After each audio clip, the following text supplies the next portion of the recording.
Assalamu alaikum. Um, One of the core features of development in a community is the empowerment of the youth. We all talk about that, but we don't know that we actually disempower our youth if they are not skilled to actually develop food and security for the community. Now, all indigenous societies can do that. But when schools were introduced by colonialists, they actually broke that self-sustainability of communities. So how can we re-establish that again? We have the means, but we basically wait for governments to do it. But we as communities normally have the means to sustain our own people and to think creatively. One of the features that I feel is very important is that we are encouraged that we mustn't, in actual fact, spend all our money just on ourselves, but to actually share our means with others or trade with others. What we can do is to perhaps look at our youth within our families and within our neighborhoods who we can support and create jobs for them, which basically not dependent on certifications, but rather on skills development. A Juma, he collected in one particular Juma. He's never seen so much money. If we can see how much money is actually collected in one day from one particular masjid, we can imagine how many youth members we can employ. But we need to know exactly work on trust factors. Now, if we do it in organizational features, it's difficult because there's a lot of issues related to organizations, but we can do it in families and we can do it in neighborhoods because there obviously are people in the family or in the neighborhood that are trustworthy. And those particular members can, in actual fact, collect the money from the family or the neighborhood and make sure that the youth member is being employed in that neighborhood to supply whatever needs there are in that community. In that way, we can have people learning for the sake of learning in order to develop appreciation for Allah, and even pay people to actually teach people in an advanced manner and not necessarily depend on schools to do it. That can be done, but we need to have that commitment to do something. So at the moment now, with our particular community university, Ikra HIL University, we have developed a resource, Ikra HIL University.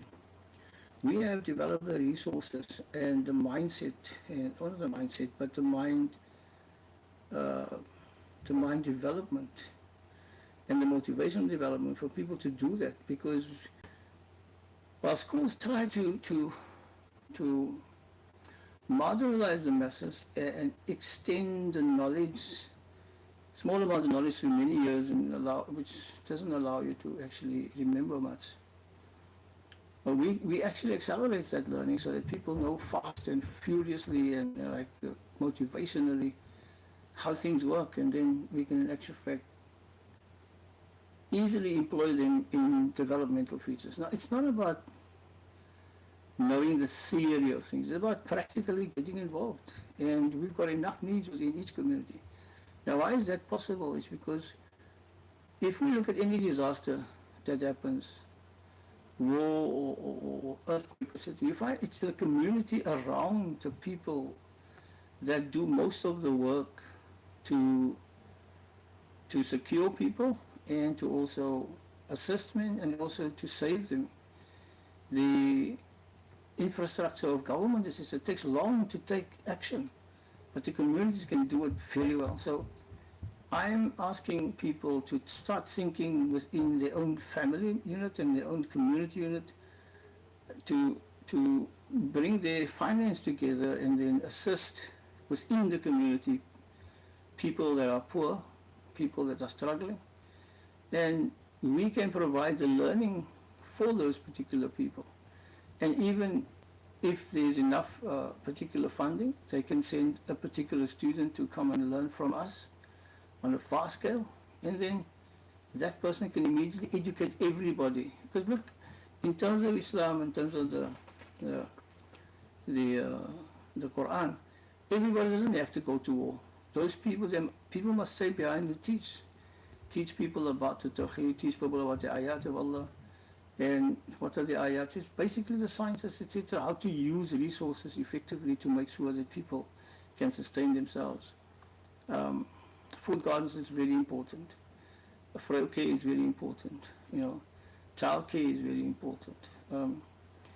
Developing skills to sustain or fix up places, keep it sustainable maintenance, etc. These are things that we can teach people very quickly, but you need to get the motivation to think. So what our schools have done is to basically deprogram people to become physically and intellectually advanced.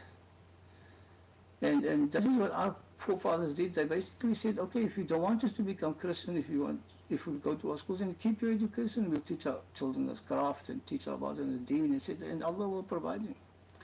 So that's the attitude I feel we should take with academic work and with training of youth, etc., and employing our own youth. And then we will have the means, if there is a disaster, we can actually prevent disasters like that because we are intelligent, we are skilled, we are supportive, and you don't need millions, you just need qualitative people. Because for youth don't need a lot of money. They need enough to maintain themselves and to invest or to save, etc., and that our communities can provide.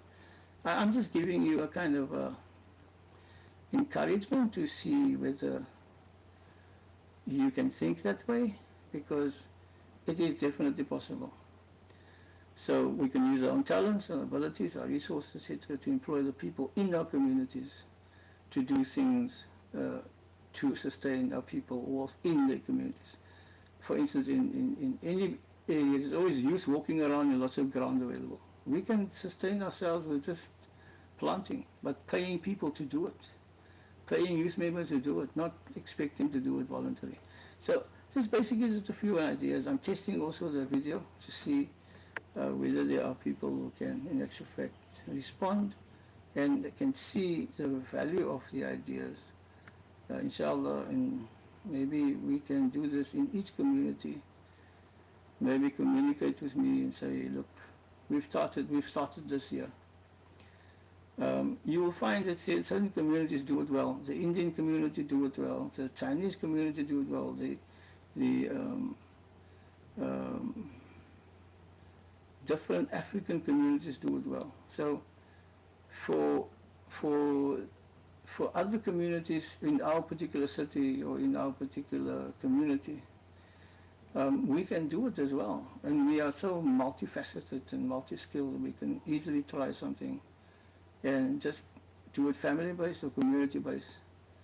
And you work with the people that you can trust in the areas, in the family. And there will always be people in the family that struggle and other people that are very good in the family that can help and support. There's always some rich person in the community, and there's other people who are poor in the street, etc.